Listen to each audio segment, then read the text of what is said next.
तो बच्चों आज हम आप लोगों के लिए लेकर आए हैं क्वेश्चन बैंक 2016 का साइंस का सीरीज। इससे पहले हमने आपको 2011, 2012, 2013, 2014 एवं 2015 का सेकेंड शिफ्ट तक का क्वेश्चन करवाया था, जिसमें कि माइंड पावर किलर कंसेप्ट के साथ आपका क्वेश्चन हुआ था। आज हम आप लोगों के लिए 2016 का क्वेश्चन बैंक का सीरीज साइंस का लेकर आए हैं, जिसमें हम आपको 15 ठो ऑब्जेक्टिव क्वेश्चंस करवाने वाले हैं। और 15 ठो जो ऑब्जेक्टिव क्वेश्चन है वो एक लाइन का क्वेश्चन है, जिसमें हम माइंड पावर किलर कंसेप्ट भी जोड़े हैं, है ना, जो कि बोर्ड एग्जाम में पूछे गए हैं। तो चलिए हम लोग क्वेश्चन की दुनिया में चलते हैं। क्वेश्चन है पहला, प्रकाश के परावर्तन के कितने नियम हैं? प्रकाश के परावर्तन के कितने नियम हैं? तो प्रकाश के परावर्तन के बच्चों 2 नियम होते हैं। कितने? 2 नियम होते हैं। प्रकाश के परावर्तन के 2 नियम होते हैं, ठीक ना। इसमें माइंड पावर किलर कंसेप्ट है, प्रकाश के परावर्तन के 2 नियम होते हैं, है ना, और प्रकाश के अपवर्तन के 2 नियम होते हैं। प्रकाश के परावर्तन के भी 2 नियम होते हैं, ये भी आया है। प्रकाश के अपवर्तन के 2 नियम होते हैं, ये भी आया है। आपको एग्जाम में पूछा जाता है, ठीक ना, ऑब्जेक्टिव क्वेश्चंस के लिए। निर्वात यानी कि मुक्त वायु यानी शून्य अवस्था, है ना, में प्रकाश की चाल जो होती है 3 लाख किलोमीटर प्रति सेकेंड होती है, या 3 × 10⁸ मीटर प्रति सेकेंड होता है। अगला है, प्रकाश हमेशा सीधी रेखा में गमन करता है। तो ये भी ऑब्जेक्टिव पूछता है कि प्रकाश गमन करता है, तो प्रकाश गमन करता है सीधी रेखा में। अगला है, प्रकाश एक विद्युत चुंबकीय तरंग है। प्रकाश है विद्युत चुंबकीय तरंग, ऑब्जेक्टिव पूछा गया है ना। तो ये माइंड पावर किलर कंसेप्ट में आपको जो भी दिया जा रहा है, ये आपके पूछे गए प्रश्न हैं। पूछे गए प्रश्न को हम मतलब पॉइंट टाइप का बनाकर आपको दिए हैं माइंड पावर किलर कंसेप्ट में, ठीक है। अगला क्वेश्चन है आपका, स्नेल के नियम क्या है, यानी स्नेल का नियम क्या है? उत्तर है, किन्हीं 2 माध्यमों में प्रकाश के किसी विशेष वर्ण यानी रंग के लिए आपतन कोण की ज्या और अपवर्तन कोण की ज्या का अनुपात एक नियतांक होता है। इसे म्यू से सूचित किया जाता है, ठीक ना। तो स्नेल का जो लॉ है वो प्रकाश के अपवर्तन के द्वितीय नियम का, मतलब प्रकाश के अपवर्तन के जो 2 नियम होते हैं उसमें दूसरा नियम है ना। किन्हीं 2 माध्यमों में प्रकाश के किसी विशेष वर्ण के लिए आपतन कोण की ज्या और अपवर्तन कोण की ज्या का अनुपात एक नियतांक होता है। इसे म्यू से सूचित किया जाता है, और म्यू बराबर फार्मूला बनता है sin I/sin r, है ना। स्नेल के नियम से फार्मूला क्या आता है? म्यू बराबर sin I/sin r, है ना। तो ये आप इतना लिख देंगे, आपको 2 नंबर का जो क्वेश्चन होता है ये क्लियर हो जाएगा इसमें। अगला है, प्रत्यावर्ती धारा किस उपकरण से प्राप्त होता है? प्रत्यावर्ती धारा किस उपकरण से प्राप्त होता है? तो आंसर है डायनमो से, है ना, डायनमो से। डायनमो के क्वेश्चन में जनित्र यानी जनरेटर वाला डायनमो की बात हुई है। चलिए, माइंड पावर किलर कंसेप्ट में आपका यहाँ पे है डायनमो या विद्युत जनित्र, है ना। यह क्या करते हैं, या इसका क्या काम है? यांत्रिक ऊर्जा को विद्युत ऊर्जा में रूपांतरित करता है यानी बदलता है। अगला है उष्मा इंजन, हीट इंजन, यह उष्मा ऊर्जा को यांत्रिक ऊर्जा में बदलता है। विद्युत मोटर, यह विद्युत ऊर्जा को यांत्रिक ऊर्जा में बदलता है। विद्युत हीटर का क्या कार्य है? यह विद्युत ऊर्जा को उष्मा ऊर्जा में बदलता है। फोटोसेल का क्या कार्य है? यह प्रकाश ऊर्जा को विद्युत ऊर्जा में बदलता है। अगला है माइक्रोफोन का क्या कार्य है? यह ध्वनि ऊर्जा को विद्युत ऊर्जा में बदलता है। पवन चक्की का क्या कार्य है? यह पवन ऊर्जा को विद्युत ऊर्जा में बदलता है। विद्युत जनरेटर या डायनमो 2 प्रकार के होते हैं, प्रत्यावर्ती धारा डायनमो यानी AC डायनमो, और दिष्ट धारा डायनमो यानी DC डायनमो। तो ये आपको अच्छे से समझ में आ गया होगा, है ना, जो कि कई बार एग्जाम में पूछा जाता है। और ये हम इसमें जो आपके कौन सा किस में बदलता है इसका हम पूरा लिस्ट इसमें दे दिए हैं, तो आप अपना एक बार ध्यान रखेंगे इसमें। चलिए, 4 नंबर क्वेश्चन है, ओम के नियम का गणितीय मान क्या होगा? तो ओम के नियम का गणितीय मान होता है I बराबर V/R। I बराबर सूत्र क्या बनता है? V/R, जहाँ I जो है विद्युत धारा है, V जो है विभवांतर है, R एक नियतांक है जिसे चालक का प्रतिरोध कहते हैं, ठीक ना। तो ये आप ध्यान रखेंगे।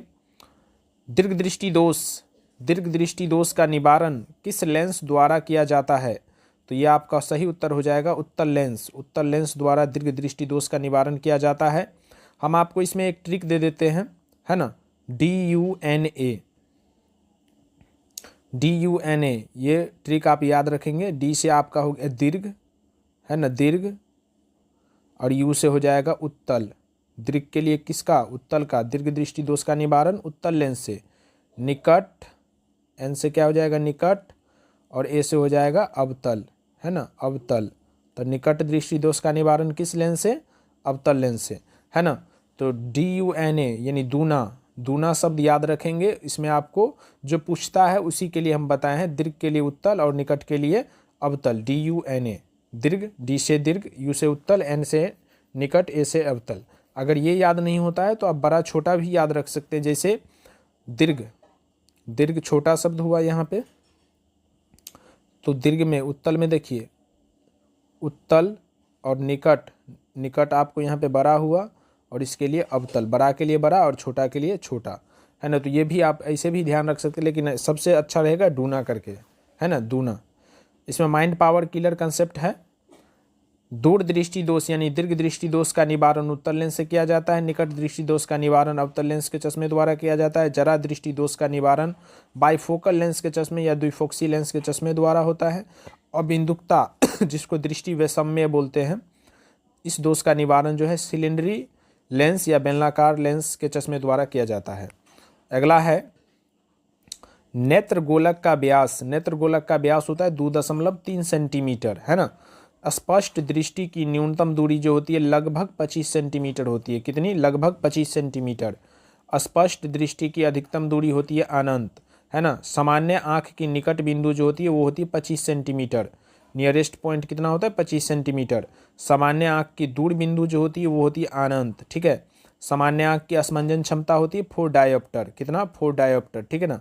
मानव नेत्र में सामान्यतः उत्तल लेंस पाया जाता है। तो मानव का जो नेत्र है वो किस लेंस के तरह व्यवहार करता है? तो ये आपका हो जाएगा उत्तल लेंस। और ये कई बार एग्जाम में पूछा भी गया है ना।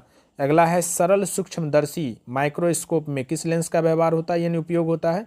तो उत्तल लेंस का, ठीक ना। सरल सूक्ष्मदर्शी में कौन सा लेंस का प्रयोग होता है? तो उत्तल लेंस का। ये भी अलग से हम एक पॉइंट दे दिए।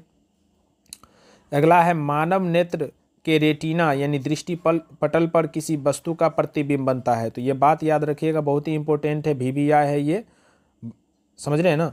मानव नेत्र के रेटिना पर ही किसी वस्तु का प्रतिबिंब बनता है। तो आपसे क्वेश्चन पूछा जाता है कि किसी मानव नेत्र के किस भाग पर किसी वस्तु का प्रतिबिंब बनता है? तो वो आपका हो जाएगा रेटिना।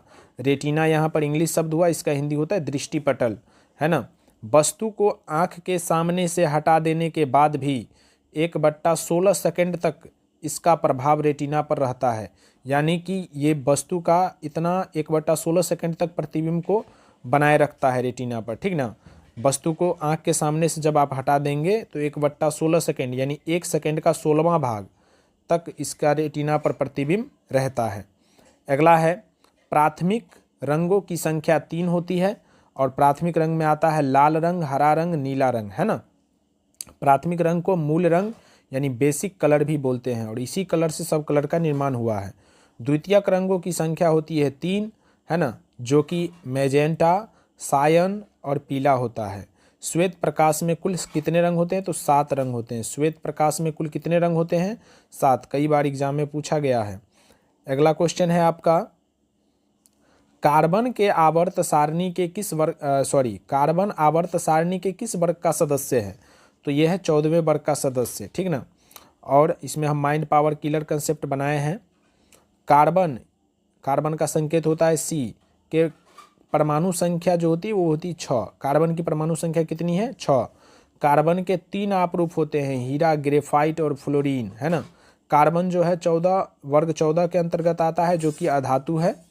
कार्बन का उपयोग जो है, कार्बन एक महत्वपूर्ण अधातु है जिस पर संपूर्ण जीवन आधारित है। विटामिन, प्रोटीन, कार्बोहाइड्रेट, एंजाइम इत्यादि में कार्बन श्रृंखला ही रहती है, ठीक ना।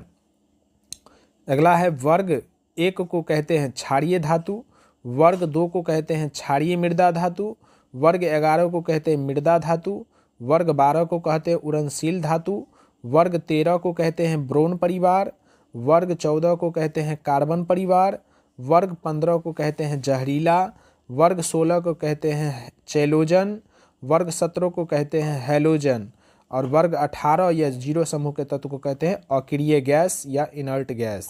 तो ये आप याद रखिएगा, इसमें से आपका 1 प्रश्न तो बनता ही है एग्जाम में, है ना।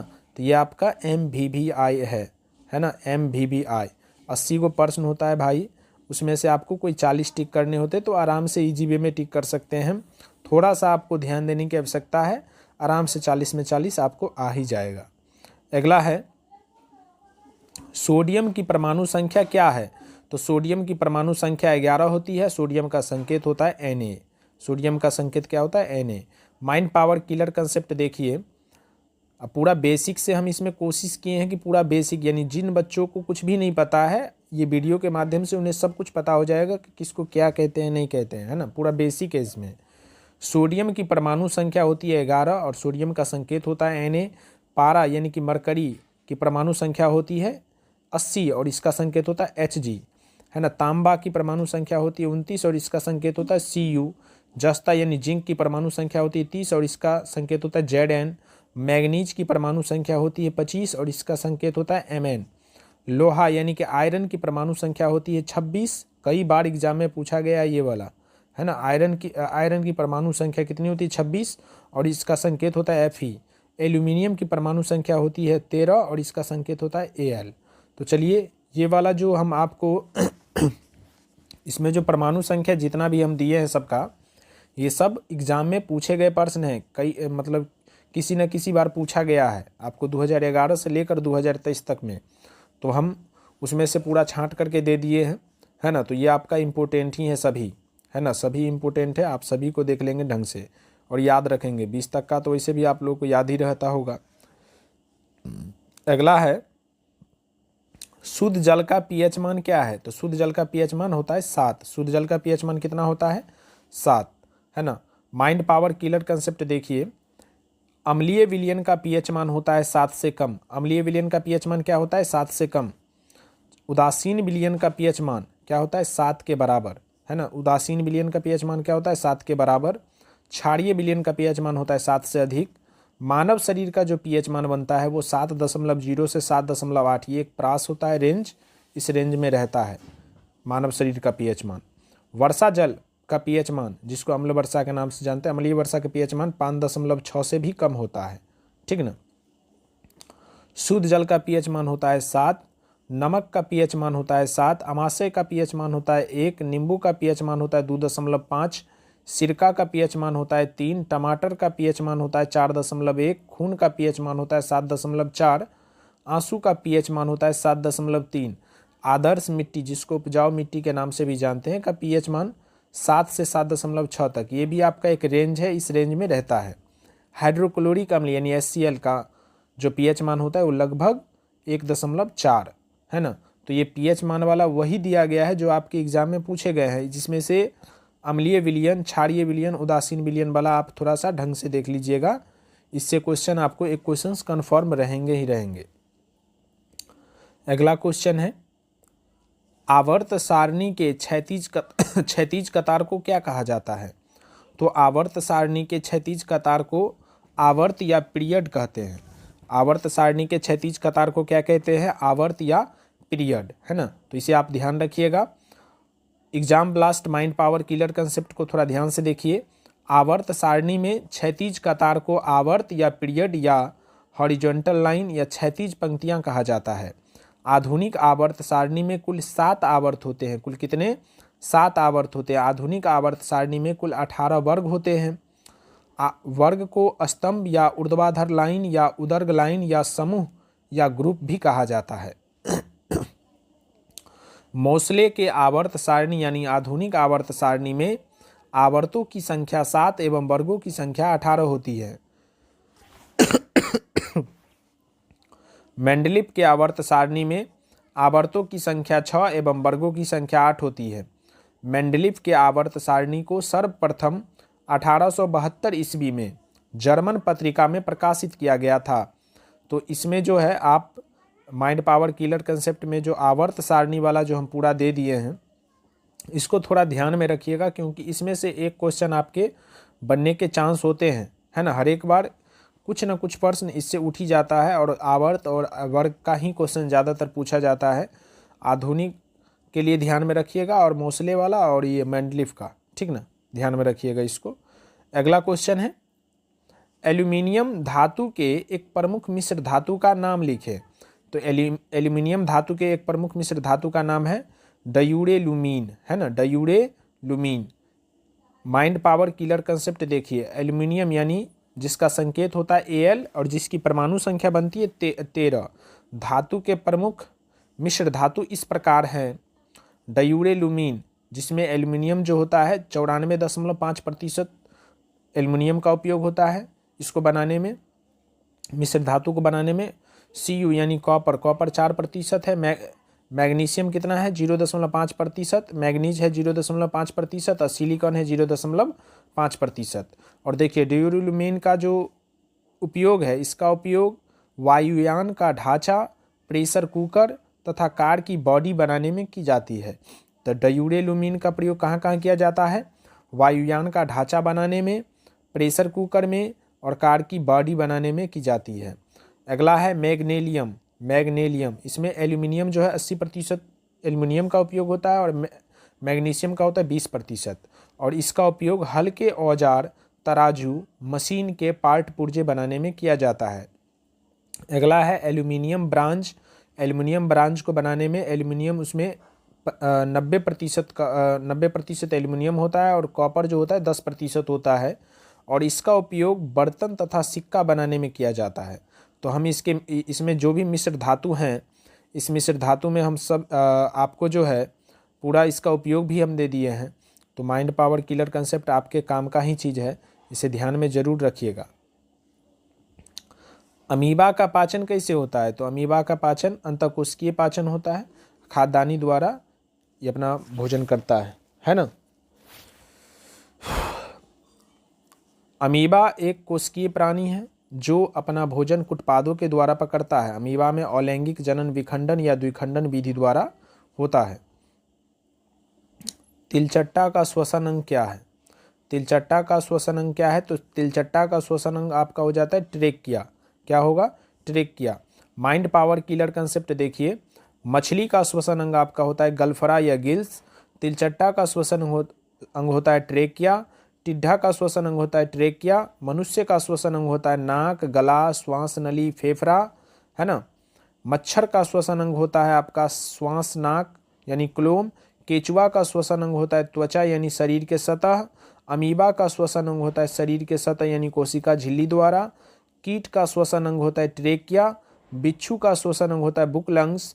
जीवाणु का श्वसन अंग होता है मीसोसोम। स्तनधारी का श्वसन अंग होता है फेफड़ा। पक्षी का श्वसन अंग होता है फेफड़ा। सरीसृप का श्वसन अंग होता है फेफड़ा। मेढक का श्वसन अंग होता है मुख, गुहा, त्वचा और फेफड़ा।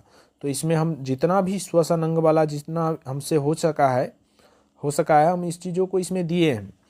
और अगर इसमें और भी कुछ छूटा हुआ है तो आप बोलिएगा, कमेंट कीजिएगा, हम कोशिश करेंगे उसका भी दे दें, है ना। 13 नंबर क्वेश्चन है, कोशिका में पावर हाउस किसे कहते हैं? तो कोशिका में पावर हाउस जो है माइटोकॉन्ड्रिया को कहा जाता है। किसको?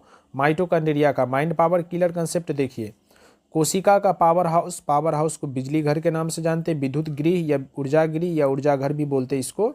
और इसको कहते हैं माइटोकॉन्ड्रिया को कहा जाता है। किसको? माइटोकॉन्ड्रिया को, है ना। पादप कोशिका का रसोई घर। पादप कोशिका का रसोई घर यानी किसको कहते हैं? हरित लवक को। हरित लवक को क्या बोलते हैं? क्लोरोप्लास्ट। प्रोटीन की फैक्ट्री या प्रोटीन का कारखाना किसे कहा जाता है? राइबोसोम को। आत्महत्या की थैली। आत्महत्या की थैली इसको सुसाइड बैग भी बोलते हैं, पाचक थैली भी बोलते हैं, विध्वंसकारी दास्ता भी बोला जाता है। किसको कहते हैं? लाइसोसोम को, है ना। आत्महत्या की थैली या आत्मघाती थैली के नाम से भी जानते हैं इसे, लाइसोसोम को। तो ये बहुत ही इंपॉर्टेंट है, इसे हमेशा ध्यान है। रक्तचाप की माप किस उपकरण द्वारा की जाती है? तो उत्तर होगा स्फिग्मोमैनोमीटर, है ना, स्फिग्मोमैनोमीटर। ये ध्यान में रखिएगा। Exam blast mind power killer concept देखिए, रक्तचाप अथवा रक्तदाब जिसको ब्लड प्रेशर बोलते हैं, मापने वाले यंत्र को स्फिग्मोमैनोमीटर कहते हैं। रक्तचाप यानी ब्लड प्रेशर दो प्रकार के होते हैं, संकुचन या प्रकुचन रक्तदाब, एक होता है अनुशीतलन या शीतलन रक्तदाब। ठीक है, एक स्वस्थ व्यक्ति के प्रकुचन दाब का मान 120 mmHg होता है। आजकल इसी तरह से क्वेश्चन पूछा जाता है कि मनुष्य के यानी स्वस्थ व्यक्ति के प्रकुचन दाब का मान या संकुचन दाब का मान कितना होगा, तो 120 mmHg याद रखिएगा। एक स्वस्थ व्यक्ति के अनुशीतलन या शीतलन दाब का मान जो होता है वो 80 mmHg होता है। कितना, 80 mmHg अनुशीतलन दाब पूछा जाता है ना, तो ये आप ध्यान में रखिएगा थोड़ा सा। एक स्वस्थ मनुष्य के बीपी का मान 120/80 mmHg होता है, यानी कि सामान्य रूप से यही रहना चाहिए। अगर इससे अधिक हो जाता है जैसे 130/90 या 140/90, तो ये आपका जो होता है इसमें बीपी हाई, यानी इसको बोलते हैं बीपी हाई, और इससे नीचे हो जाता है 120 से नीचे तो इसको बोलते हैं बीपी लो हो गया, है ना। प्रकुचन दाब को सिस्टोलिक प्रेशर भी कहते हैं। प्रकुचन दाब को क्या कहते हैं, सिस्टोलिक प्रेशर। अनुशीतलन रक्तदाब को डायस्टोलिक प्रेशर कहते हैं। हृदय की धड़कन बढ़ने पर बीपी का मान भी बढ़ जाता है। थायरॉक्सिन एवं एड्रेनेलिन हार्मोन हृदय की धड़कन को नियंत्रित करता है। क्षारीयता हृदय की गति को कम कर देता है, जबकि अम्लीयता हृदय की गति को बढ़ा देता है। तो इसमें पॉइंट हम इस प्रकार से बनाए हैं। हृदय से रक्त को बाहर जाने में 0.3 सेकेंड का समय लगता है। 0.3 सेकेंड हृदय से रक्त को, खून को बाहर जाने में कितना समय लगता है, 0.3 सेकेंड। रक्त का हृदय के अंदर आने में जो समय लगता है वो 0.5 सेकेंड का समय लगता है ना। रक्तदाब का परीक्षण सर्वप्रथम स्टीफेन हेल्स ने घोड़े पर किया था। धमनी में सीरा की अपेक्षा रक्तदाब अधिक होता है। तो ये पॉइंट आपको बहुत ही पसंद आता होगा, क्योंकि सभी बुक का समावेश इसमें आपको मिल रहा है पॉइंट में, है ना। चलिए अगला क्वेश्चन है, अनुवांशिकी का पिता किसे कहा जाता है या किसे माना जाता है। तो अनुवांशिकी का पिता जो है ग्रेगर जॉन मेंडल को माना जाता है। ग्रेगर जॉन मेंडल, है ना। Exam blast mind power killer concept सुनिए। ग्रेगर जॉन मेंडल को अनुवांशिकी का जनक कहा जाता है। ग्रेगर जॉन मेंडल का जन्म 2 जुलाई सन 1822 ईस्वी को ऑस्ट्रेलिया के मोराविया नामक स्थान पर हुआ था। मेंडल ने अपने प्रयोग के लिए मटर के पौधे का चयन किया था। तो ये बहुत ही इंपॉर्टेंट है। मेंडल ने अपने प्रयोग के लिए किस पौधा का चयन किया था, तो मटर का। मौसे मेंडल और मौसे मटर याद रखिएगा, मौसे मेंडल और मौसे मटर। और ये क्वेश्चन पूछा जाता है, कई बार एग्जाम में पूछा भी गया है। मेंडल ने अपना शोध पत्र ब्रन स्थित society for the study of natural sciences नामक की वार्षिक पत्रिका में प्रकाशन हेतु प्रस्तुत किया, जो सन 1865 ईस्वी में प्रकाशित हुआ। 6 जनवरी 1884 ईस्वी को ग्रेगर जॉन मेंडल का स्वर्गवास हो गया, है ना। मेंडल ने अपने प्रयोग में लंबे और बौने पौधे का अनुपात 3:1 दिया, जिसे एक संकर अनुपात या मोनोहाइब्रिज रेशियो कहा जाता है। तो एक संकर अनुपात क्या है, 3:1। मोनोहाइब्रिज रेशियो क्या है, 3:1। याद रखिएगा, एग्जाम में पूछा गया कोई प्रश्न है ये। मेंडल ने अपने प्रयोग में द्विसंकर अनुपात 9:3:3:1 दिया था, है ना। तो द्विसंकर अनुपात आपका है 9:3:3:1 और एक संकर अनुपात आपका है 3:1। गुणसूत्र की खोज सन 1875 ईस्वी में स्टार्सबर्गर नामक वैज्ञानिक ने की थी। मनुष्य में गुणसूत्रों की संख्या 23 जोड़ा में 23 और ऐसे पूछे तो संख्या में 46 होती है, जिसमें 22 जोड़ी गुणसूत्र समान होते हैं। 22 जोड़ी गुणसूत्र समान होते हैं। इन्हें XX गुणसूत्र या अलिंग गुणसूत्र, इंग्लिश में ऑटोसोम, है ना, ऑटोसोम। वैसे आपको हिंदी में भी ऑटोसोम ही लिखा जाता है ना, ऑटोसोम कहते हैं। तो क्वेश्चन इसमें क्या बनता है आपको बता देते हैं कि ऑटोसोम की संख्या कितनी है। तो ऐसे ऑटोसोम की संख्या अगर आपसे पूछे तो बोलना 44, है ना। अगर जोड़ा में पूछे तो 22 जोड़ा। ऑटोसोम की संख्या जोड़ा में पूछे तो 22 जोड़ा, है ना। ऐसे संख्या पूछे तो 44, है ना। और XX गुणसूत्र को क्या कहते हैं, तो अलिंग गुणसूत्र या ऑटोसोम कह सकते हैं, है ना। एक जोड़ी यानी 2 पीस गुणसूत्र आपस में असमान होते हैं और इन्हें XY गुणसूत्र या लिंग गुणसूत्र कहते हैं। तो XY गुणसूत्र को क्या कहा जाता है? लिंग गुणसूत्र कहते हैं, ठीक ना। जैव अनुवांशिकी नियम का प्रतिपादन हिकल, जिनका जन्म 1834 और निधन हो गया 1919 ने किया था, है ना। मानव शरीर में लगभग 30,000 से 40,000 तक की जीन होते हैं। चलिए अगला पॉइंट है, इधर आपका जो भी पॉइंट है सब इम्पोर्टेंट है, आपके एग्जाम में पूछा गया है। प्राकृतिक चयन का सिद्धांत किसने दिया था? तो डार्विन ने, है ना। द ऑरिजिन ऑफ स्पीसीज नामक पुस्तक डार्विन ने लिखी थी। स्पेंसर नामक वैज्ञानिक ने सर्वाइवल ऑफ फिटेस्ट नामक सिद्धांत दिया। लेमार्क ने हस्तगत परंपराओं की आनुवांशिकता नामक सिद्धांत दिया। मनुष्य का सबसे पुराना पूर्वज रामाफिथेक्स एवं शिवाफिथेक्स हैं। पुनरावृत्ति का सिद्धांत किसने? हेकेल ने दिया था। ह्यूगो डी व्रीज ने जीव जातियों की उत्पत्ति के लिए उत्परिवर्तन सिद्धांत प्रतिपादित किया। पौधों और पशुओं की कोशिकाओं का वैज्ञानिक अध्ययन कोशिका विज्ञान कहलाता है। तो ये जो लास्ट वाला पॉइंट है ये भी आपका भी आया है, कई बार एग्जाम में पूछा गया है। वैसे भी हम आपको पहले ही बता चुके हैं कि इसमें जितने भी पॉइंट है आपके परीक्षा से रिलेटेड और जो पूछे गए प्रश्न है सो भी और जो आने वाला होगा वो भी, कोशिश की है कि सभी का समावेश इसमें रहे और वैसा ही हम लोग तैयार भी किए हैं। तैयार करने में भाई थोड़ा सा तो समय लग ही जाता है, देख ही रहे अभी इधर आधा अधूरा कार्य इसमें आगे का बचा हुआ है। तब तक हम 15 ठो का आपका पूरा डिटेल दे दिए हैं और अगर डिटेल में अगर आप लोग वीडियो चाहते हैं तो वो भी बताइएगा, और नहीं तो सिर्फ क्वेश्चंस का आंसर चाहते हैं तो ये भी बताइएगा, ताकि हम उसी हिसाब से आप लोगों के लिए काम कर सकें। ठीक है, आशा करते हैं आप लोग इस चीज़ों को समझते होंगे, है ना, और आप लोगों का मेहनत भी बहुत ही अच्छा से चलता ही होगा। तो चलिए आप लोग मेहनत अपना कीजिए, क्योंकि मेहनत नहीं कीजिएगा तो फिर एग्ज़ाम आपका अच्छा नहीं जाएगा। इसीलिए आप लोग दिन रात मेहनत कीजिए, है ना। अभी अपने आप को जो है मेहनत में इतना मतलब मगन हो जाइए कि आपका जो रिजल्ट हो वो इतना अच्छा आए कि आप जितना सोचे होंगे उससे भी बेहतर, है ना। तो उससे भी बेहतर करने के लिए आपको अभी मेहनत करना ही होगा। चलिए, जय हिंद, जय भारत।